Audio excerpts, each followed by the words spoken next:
이 시간 하나님께서 우리에게 주시는 말씀은 여호수아 15장 1절부터 12절까지 말씀입니다. 구약성경 342면입니다. 여호수아 15장 1절에서 12절까지 말씀, 제가 말씀을 봉독해 드리도록 하겠습니다.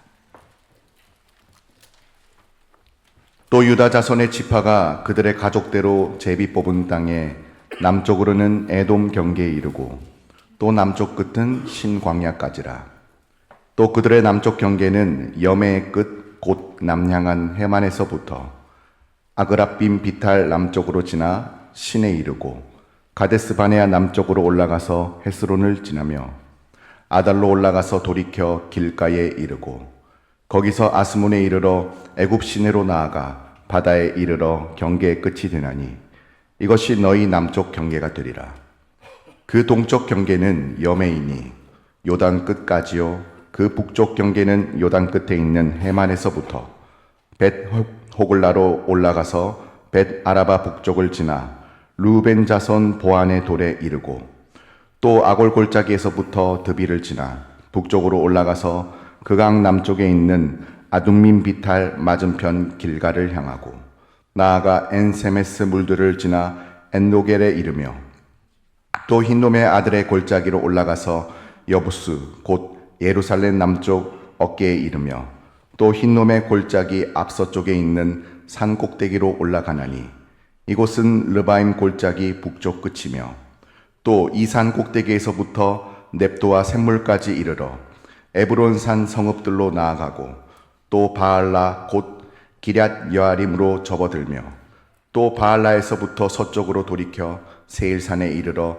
여아림산 곧 그살론 곁 북쪽에 이르고 또 벳세메스로 내려가서 딥나를 지나고 또 에글론 비탈 북쪽으로 나아가 시크론으로 접어들어 바알라 산을 지나고 얌넬에 이르나니 그 끝은 바다며 서쪽 경계는 대해와 그 해안이니 유다 자손이 그들의 가족대로 받은 사방 경계가 이러하니라. 아멘. 오늘 말씀을 생각하면서 한번 따라하겠습니다. 최고의 상급을 받도록 힘쓰겠습니다. 아멘. 예. 운동 경기 한 시즌이 끝나게 되면은 그 해에 누가 최우수 선수였는지 MVP를 뽑는 그런 시간들이 있습니다. 올해 미국 프로야구 메이저리그 MVP는 LA 다저스의 오타니 쇼헤이가 차지하였습니다. 프로축구 올해 이 울산 현대는 우승을 못했지만 작년에는 우승을 했죠, 그죠? 우승할 때 작년에 울산 현대의 MVP 선수가 나왔습니다. 그 선수는 바로 골키퍼인 조현우 선수가 MVP를 차지했습니다. MVP로 선정이 되면 명예를 얻고 다음 연봉 협상에 굉장히 엄청난 또 부를 차지할 수 있습니다. 우리 인생은 뭐 꼭 운동 경기가 아닐지라도 어떤 직에 있든지 간에 크게 작든 어떤 보상을 받게 되어 있습니다. 보상은 똑같은 것이 아니라 차등을 두고 차별하는 그런 게 있죠. 아이들이 대학교 졸업할 때도 총장상을 받는 사람이 있는 반면에 상은 고사하고 졸업을 하지 못하는 사람들도 있습니다. 최근 회사들마다는 능력제 또 성과급으로 하는 경우가 많이 있습니다. 그래서 그전에는 시간만 지나면 C급이 올라가고 시간이 지나면 자동적으로 월급이 이렇게 올라가는 경우가 있었는데요. 이제는 그렇지 않은 것 같습니다. 또 더군다나 공공기업에서도 성과급 제도를 지금 도입하고 있어서 옛날에 무사안일하게 가만히 있으면은 직급이 올라가고 봉급이 올라가는 그런 시대는 지나가고 있는 것 같습니다. 사실 이게 불공평한 것 같지만은 이게 현실이고 이것이 또 성경적인 정신이기도 합니다. 우리는 장차 하늘 상급을 차등하여서 받게 되어 있습니다. 구원은 동등하지만 그러나 하늘 상급은 차등이 있다라는 거죠. 그래서 이제 우리 교회에서도 이미 그걸 예행 연습처럼 그것이 차등해서 받는 것이 바로 가을빛 전도 축제 시상이 있고 연말 또 우리가 시상이 있는 것도 하나의 하늘나라 상급을 받는 예행 연습과도 같은 것이다라고 할 수 있습니다.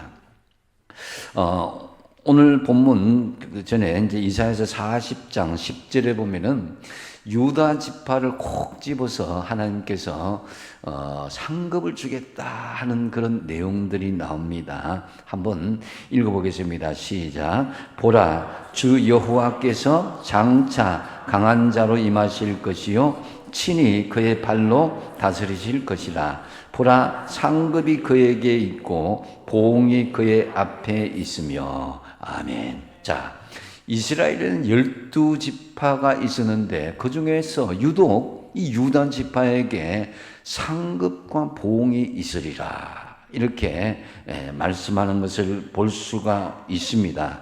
이처럼 하나님은 상급을 주시고 우리에게 보응하시는 분이다라는 것을 알 수가 있습니다. 오늘 본문도 이제 가나안 땅을 정복한 후에 각 지파별로 분배받는 그런 이 땅의 분배가 하늘나라의 상급이 분배받는 것처럼 진행되고 있음을 볼 수가 있습니다. 요단 동편에 로벤, 갓, 므낫세 반지파를 제외한 이 9지파 반의 이 땅 분배의 내용을 볼 수가 있는데요. 여호수아서 15장부터 19장까지가 바로 이 9지파 반의 땅 분배의 내용이 전개되고 있습니다. 그런데 이때 제비를 뽑는 순서가 정해져 있는데요. 가장 먼저 유다 지파가 제비를 뽑고 요셉의 두 지파인 에브라임과 므낫세 반지파가 또 제비를 뽑습니다. 그리고 나머지 7지파가 차례로 땅의 분배를 받게 되는 것인데요. 지도에 보시면은 이렇게 이 유다 지파 살펴봤어요. 그죠? 굉장히 요지의 땅이라는 것을 우리가 한눈에 봐도 알 수가 있습니다.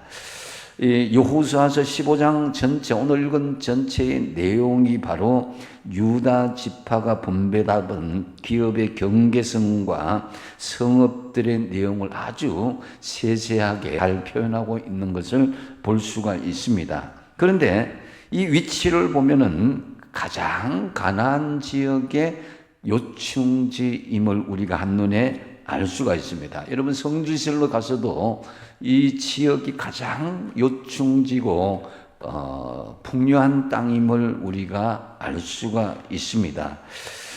그런데 이제 이 유다 지역의 땅은 훗날 다윗의 언약을 이을 중요한 영토가 되고 핵심 지역이 되죠. 그래서 이스라엘의 종교와 정치의 중심인 예루살렘 시대를 여는 곳이기도 합니다.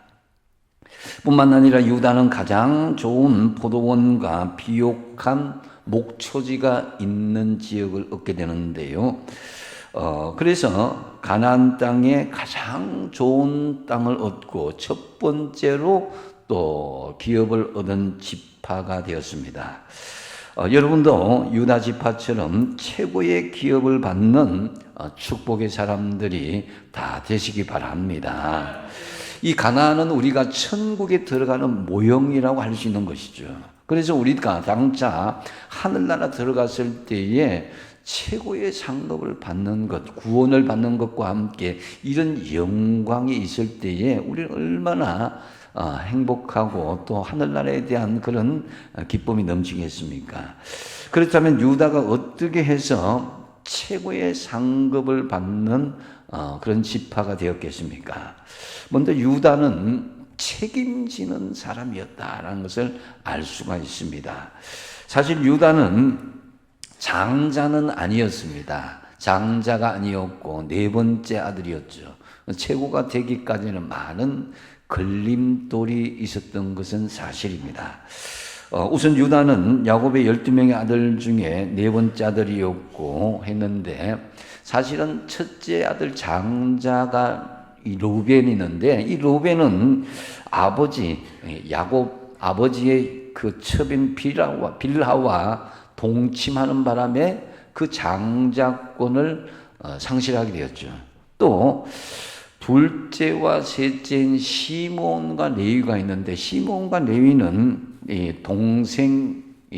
여자 동생 디나가 참 세겜 족속의 어떤 그 피비린내 나는 디나에 대한 그런 범함으로 말미암아서 그 세겜 족속을 막 피비린내 나게 멸족시키는 그런 일들이 벌어지죠. 그래서 정말 살인을 저지른 그 죄로 시몬과 레위도 장자권을 상실하게 돼서 넷째 아들인 유다가 장자권을 가지게 되었습니다. 근데 사실 유다도 가만히 보면은 그 죄가 없고 흠이 없는 사람이 아니었습니다. 왜냐하면 물론 본인은 아니었지만은 며느리와 동침하게 되어서 아이를 낳게 되었거든요. 이것은 뭐 정상적인 그런 관계로 이어진 것이 아닙니다. 가장 흠이 없는 아들이라면 야곱의 아들 중에 저는 요셉이 아닌가라고 여겨집니다. 그럼에도 불구하고 이 유다가 가장 이 장자의 권리를 획득하게 되었고 가장 하늘의 큰 상급을 받는 그런 지파가 되었다라는 것. 이것은 여러 가지 이유가 있겠지만 가장 뚜렷하게 드러나는 이유는 바로 이 유다는 책임을 지는 사람이었다라는 거죠. 요셉이 총리가 되어서 애굽에 있을 때에 기근이 들자 요셉의 형제들은 아버지 야곱의 명을 받고 식량을 구하려고 애굽으로 가게 되죠. 요셉은 식량을 구하러 온 형들보다도 자신의 어린 동생인 베냐민을 참 보기를 원합니다. 그래서 다른 형제들은 다 가도 베냐민은 곁에 두고 싶은 거죠. 그래서 이제 일부러 이제 그들이 물건을 훔친 것처럼 보따리에 이제 그 물건을 집어넣어서 훔친 것처럼 죄를 뒤집어 씌웁니다. 근데 이때에 이 베냐민을 볼모로 삼고자 할 때에 유다가 앞장서게 됩니다. 유다는 창세기 44장에 유명한 간청을 하는 것을 볼 수가 있습니다. 베냐민 대신에 내가 볼모가 되어서 종이 되게 해달라, 이런 간청입니다. 이건 굉장히 정말 자신을 희생하는 그런 모습임을 볼 수가 있습니다. 왜냐하면 아버지 야곱의 생명이 만약에 가장 사랑하는 요셉과 베냐민이었는데, 요셉은 이미 잃은 것으로 죽은 것으로 생각했고 아버지는 그때까지 나머지 남은 이 라헬의 아들 베냐민까지 잃어버리게 된다면 아버지가 생명을 잃을 것 같다, 이 생각을 하게 된 거예요. 그래서 이 유다가 이 베냐민 대신 내가 종이 되어서 볼모로 잡혀나가겠다, 그 대신 베냐민을 풀어주라고 이렇게 요청하게 된 것입니다. 그래서 이것은 이 생명을 건 책임의 선언이기도 합니다. 유다는 자신의 생명을 다 내어놓고 이 베냐민 대신에 자신을 희생한 것이다라고 할 수 있습니다. 요셉이 과거에 알던 그 유다, 그 나쁜 형의 모습이 아닌 것을 볼 수가 있었습니다. 그러자 요셉은 그때 비로소 자신의 정체를 밝히고 방성대곡을 하면서 막 울고 형제와 극적인 상봉을 하게 되죠.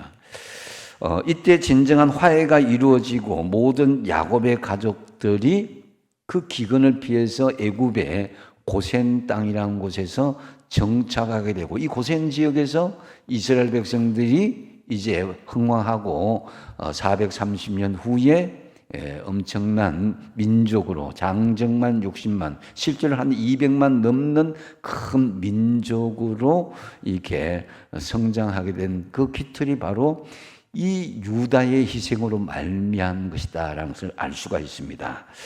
이처럼 위기를 만났을 때에 한 사람이 제대로 책임을 짐으로써 위기가 변화해서 오히려 상급을 받게 되는 역사가 일어나게 되는 것이 바로 하늘나라의 법칙이다라는 거죠. 세상 사람들은 그것을 책임지는 것으로 끝나고 손해보고 어려움 당하고 망한다 이렇게 생각할 수 있지만은 하나님은 어떤 위기 속에서도 책임지는 사람에게 상급을 주시는 분임을 믿으시기 바랍니다. 이게 사람은 알지 못하고 사람은 기억하지 못해도 하나님이 기억한다 이거죠.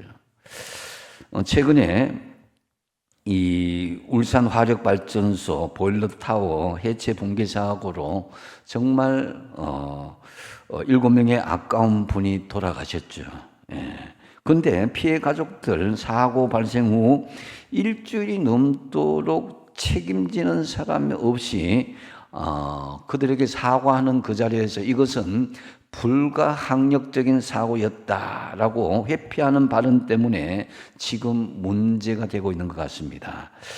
주의나 예방으로 막을 수 있는 사고였는데 사과해야 될 자리에 오히려 잘못이 없다는 입장을 표명함으로써 유족의 마음들이 굉장히 반발하고 그들이 지금 합의를 잘 못하는 가운데 있는 것 같습니다. 이러면은 문제가 더 꼬이고 해결될 수가 없는 것이죠.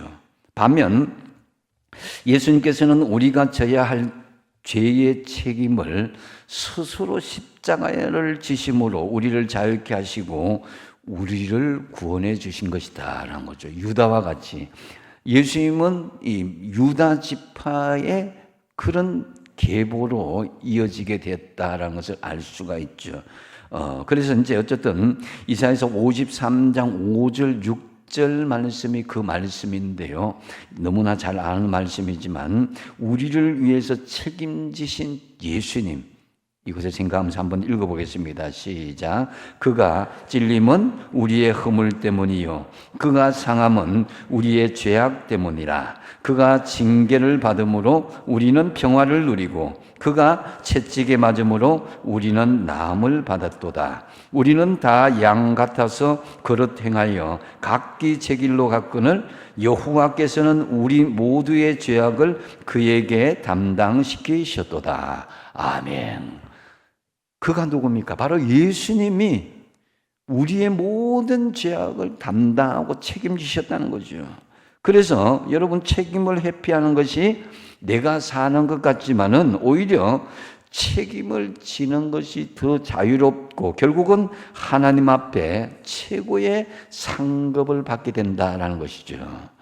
이 가인과 아벨 인류 최초로 하나님께 예배를 드린 굉장히 명예로운 사람들입니다. 그런데 하나님께서는 가인의 제사는 받지 않으시고 아벨의 제사만 받으셨죠.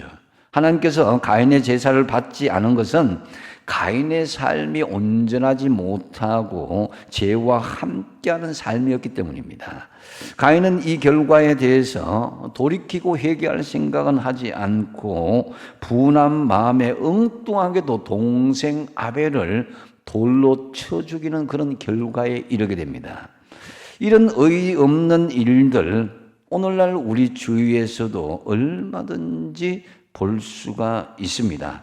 예를 들면 우리 마음속에 어떤 사람을 미워하거나 범죄한 것에 대해서 회개하지 않고 그저 남들 보기에 예수 잘 믿고 형식적인 예배를 드리고 있으면서 그러면서 하나님께서 예배를 받지 않으십니다. 그런 상태에서 자신의 외식적인 잘못은 깨닫지 못하고 이웃을 미워하고 비난하는 경우가 이런 경우인 것이다라는 거죠.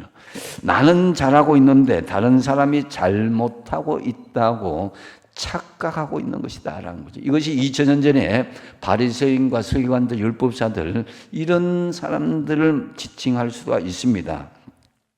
여러분, 우리는 어떤 사건이나 문제로 가정이나 교회에 어려운 일을 부지불식간에 당할 수도 있습니다. 그럴 때 누구에게 책임을 전가하기보다는 자신의 잘못이라고 수용하고 책임지려는 자세를 가져보십시오. 그러면 주님께서 그것을 기억한다는 거죠.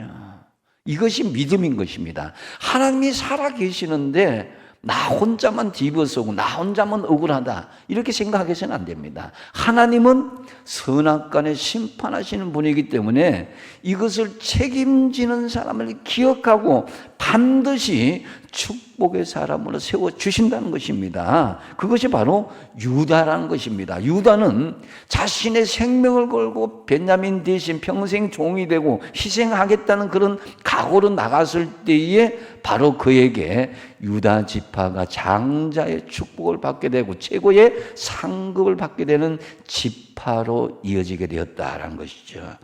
그래서 여러분, 내가 억울합니다, 분합니다, 이런 생각을 우리가 가질 수가 있습니다. 그런데 설사 그렇더라도 다른 사람에게 잘못이 없습니다. 제가 잘못했습니다. 이런 책임지는 자세를 가질 때에 하나님께서는 분명히 그 최고의 상급으로 갚아주신다는 거죠. 도산 안창호 선생님, 정말 이 나라 독립을 위해서 너무나 많은 희생을 했습니다. 그런데 그런 희생을 했음에도 불구하고 도리어 자신의 책임이다, 나의 책임이다, 이렇게 백성들에게 호소하는 내용이 동포들에게 고함이라는 그런 글에서 찾아볼 수가 있습니다. 그 내용 일부를 제가 읽어드리겠습니다. 저는 우리 민족의 죄인 이올시다. 이 민족이 저희를 이렇게 위해 주는데 저는 민족을 위하여 아무것도 한 일이 없습니다. 저는 죄인 이올시다.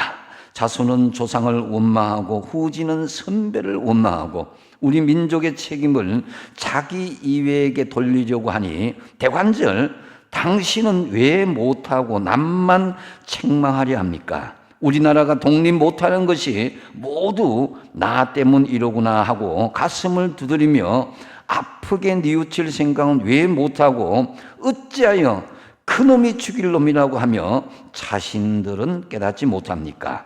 우리나라를 망하게 한 책임이 누구에게 있습니까? 그것은 나 자신입니다. 이 도산 안창호 선생의 통렬한 자기 자신을 돌이키고 자기 자신의 책임을 이렇게 스스로 지는 그 모습을 볼 때에 여러분, 우리 자신들도 이런 도산 안창호의 선생 또 유다와 같은 그런 유다 지파의 그런 모습처럼 책임지는 자세를 가질 때 하나님께서 하늘의 상급을 기억해 주신다는 거죠. 저는 여러분들이 책임지는 자세로 유다처럼 최고의 상급을 받기를 축복드립니다.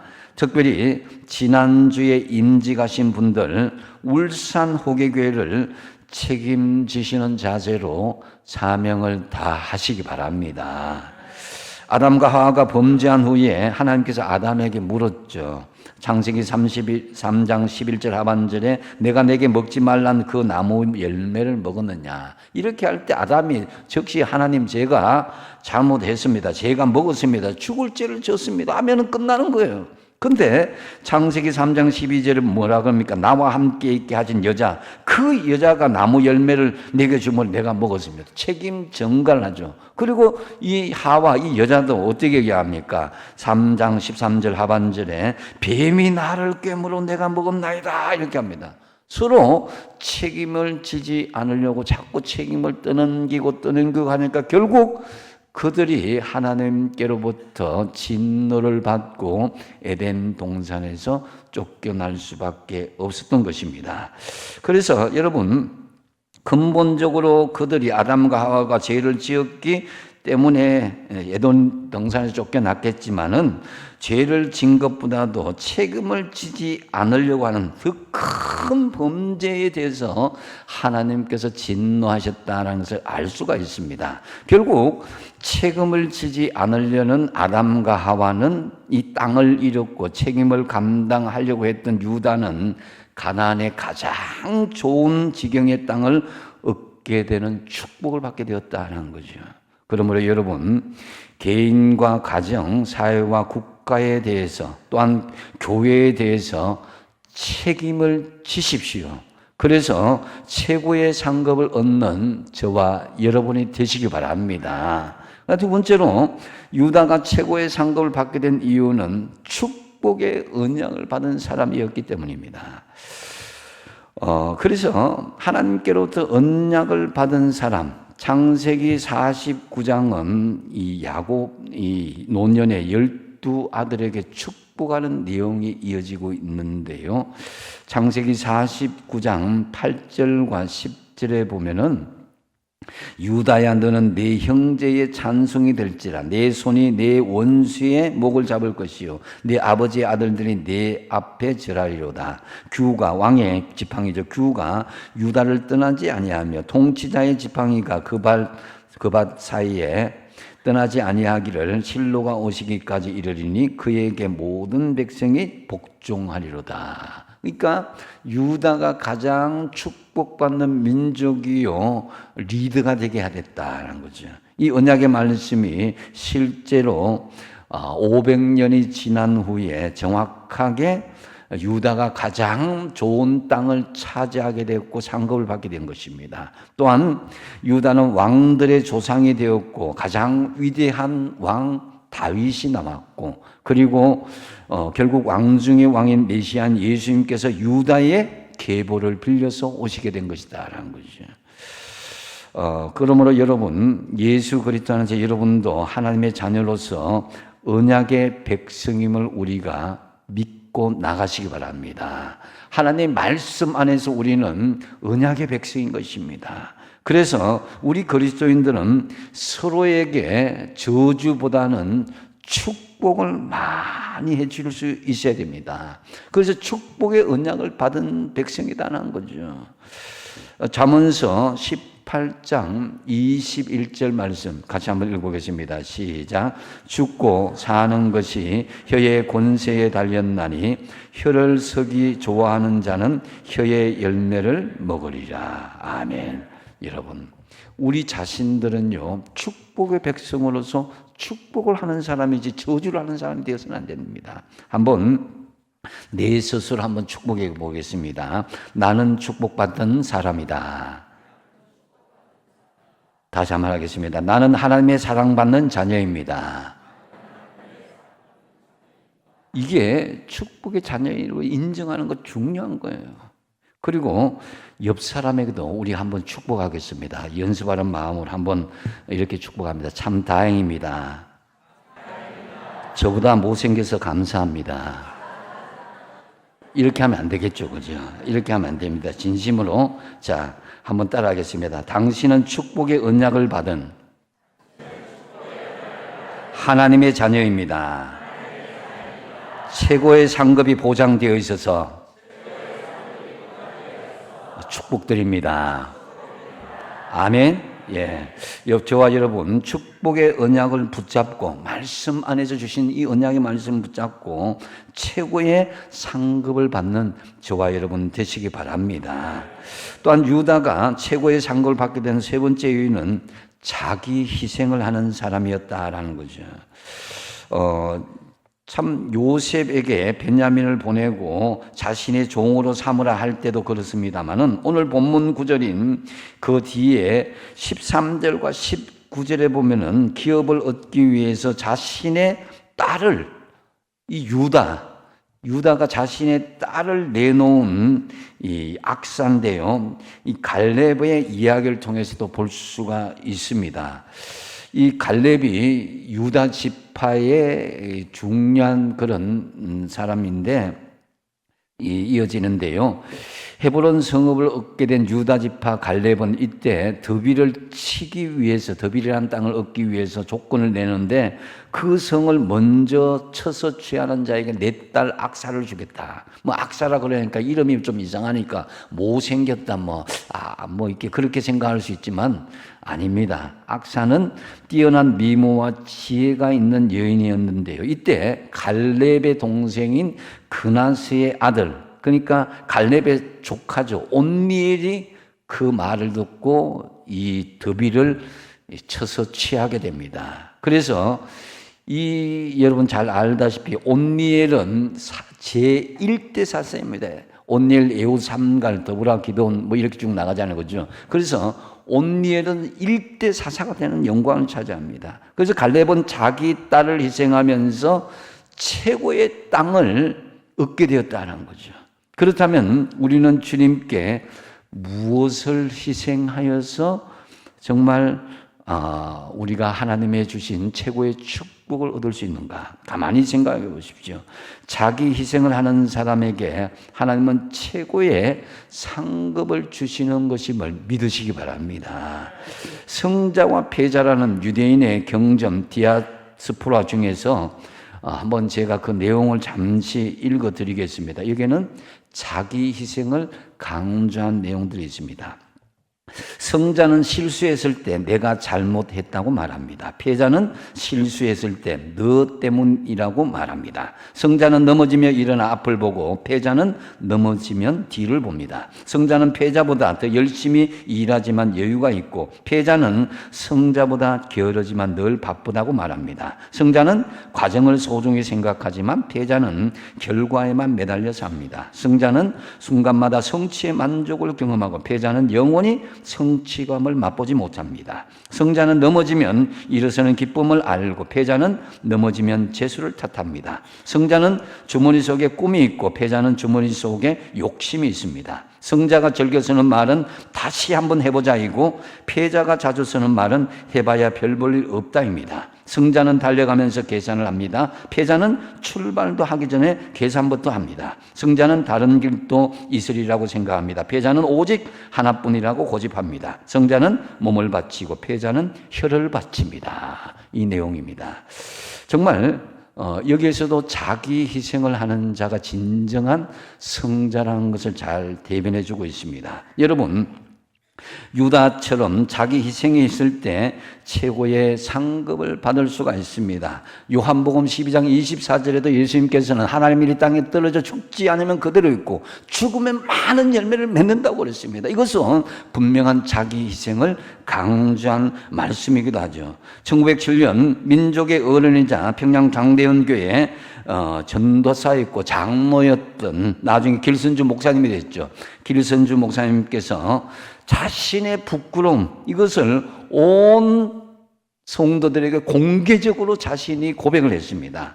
그래서 그렇게 고백을 했을 때에 그 부끄러움을 마다하지 않고 고백했을 때 1907년 이 대부흥, 평양 대부흥 운동의 시작점이 되기도 했습니다. 그래서 진정으로 정말 한국교회가 새롭게 되는 길이라고 생각한다면은 사람 앞에 부끄러움을 개의치 않고 순전한 회개와 반성, 이걸 두려워하지 않는 그런 사람이 될 때에 교회의 변화, 가정의 변화, 여러분의 삶의 변화가 일어날 것입니다. 한번 따라하겠습니다. 내가 십자가를 지겠습니다. 내가 어려운 일 하겠습니다. 오늘날 교회에서 희망이 없다고 하는데요. 자기 희생을 회복한다면 교회는 분명히 살아날 수 있게 되는 것입니다. 아브라함은 사랑하는 독자 이삭을 모리아산에 올려놓았을 때 비로소 하나님께서 믿음의 조상으로 인침 주고 축복의 백성으로 삼았습니다. 특별히 오늘 2026년도 교회 봉사 신청서를 여러분 주보 안에 다 배부를 했습니다.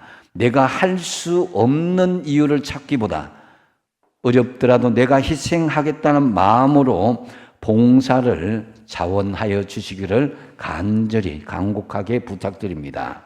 여러분 기쁘게 희생하십시오. 그리고 최고의 상급을 받으시는 저와 여러분 되시길 축복드립니다. 말씀을 맺습니다. 가나안 땅에 이스라엘 지파는 모두 정착했지만 가장 좋은 땅은 책임을 지고 언약의 말씀을 붙잡고 희생하는 사람이었던 유다 지파에게 돌아갔습니다. 사도 바울도 빌립보서 3장 14절에 하나님이 위에서 부르신 부름의 상을 위해서 나는 달려가노라. 디모데후서 4장 8절에도 이제 후로는 나를 위하여 의의 면류관이 예비되었다고 하늘의 상급을 위해서 쫓아가는 것을 볼 수가 있습니다. 예수 믿는 믿음 안으로 천국에 간다고 안주하는 신앙으로 살아가지 마십시오. 우리는 최고의 상급을 받은 유다 지파처럼 힘써야 할 것입니다. 참으로 우리 모두 책임지는 사람으로 축복의 언약을 받은 사람으로 그리고 자기 희생을 하는 사람인 유다처럼 최고의 상급을 받는 저와 여러분 되시기 바랍니다. 기도하겠습니다.